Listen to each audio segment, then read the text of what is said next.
அனைவருக்கும் வணக்கம். என் பேர் எஸ் ஸ்ரீராம். 9ஆம் வகுப்பு படிக்கிறேன். அரசு உயர்நிலைப் பள்ளி அம்பலம்.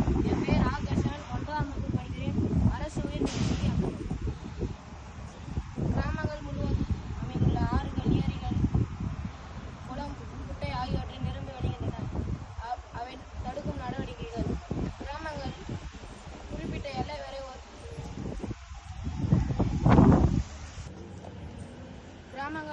கிராமங்கள் முழுவதும் அமைந்துள்ள ஆறுகள், ஏரிகள்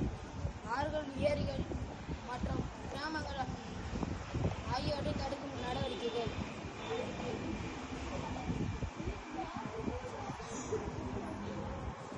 கிராமங்கள் முழுவதும் அமைந்துள்ள மலை ஓரங்கள், வெள்ள அபாயம், நிலச்சரிவு ஆகியவற்றை தடுக்கும் நடவடிக்கைகள். மலை அடிவாரத்தில் குடியிருப்புகள் உள்ளன. அப்பொழுது அதிக மழை பொழிவு, மேகவெடிப்பு போன்ற இயற்கை செயல்பாடுகளுடன் குடியிருப்புகள் குறிப்பிட்ட எல்லை வரை ஒரு சென்சார் கருவி பொருத்தப்பட்டுள்ளது. அந்த சென்சார் கருவி ஒளிபரப்பும் போது நிலச்சரிவு, வெள்ளம் போன்ற இயற்கை அபாயங்கள் ஏற்படப்போவது என்பதை அந்த சென்சார் கருவி தெரிவிக்கிறது. அப்பொழுது நாம் தயாராக இருக்க வேண்டும். அந்த சென்சார் கருவி பொதுமக்கள் சார்பாகவும் ஊராட்சி மன்ற தலைவர் சார்பாகவும் அந்த சென்சார் கருவியை வாங்கி நாங்கள் ஊர் எல்லையில் பொருத்தினோம். இதுவரை 2 முறை நிலச்சரிவு ஏற்பட்டது. அந்த அதிகாரிகளுடன் நாங்கள் ஊர் மக்களை மீட்டோம். கிராமங்கள் முழுவதும் அமைந்துள்ள ஆறுகள், ஏரிகள், குளம், குட்டை ஆகியவற்றை தடுக்கும் நடவடிக்கைகள்.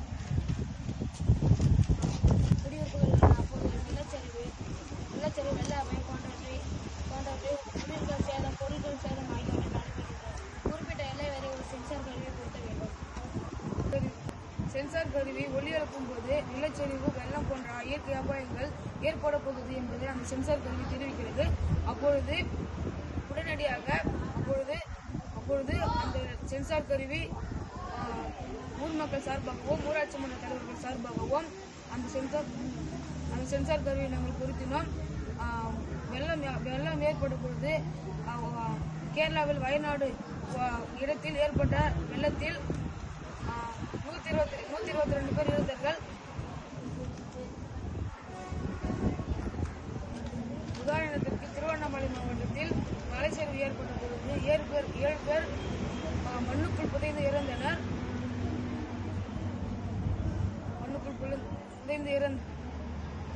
இதுபோல் உயிர் சேதங்கள் பல ஏற்படுகிறது. அதை தடுக்கும் நடவடிக்கைகள்.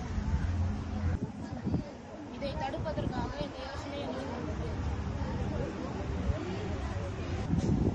இந்த செயல்திட்டத்தை நாங்கள் உருவாக்கினோம்.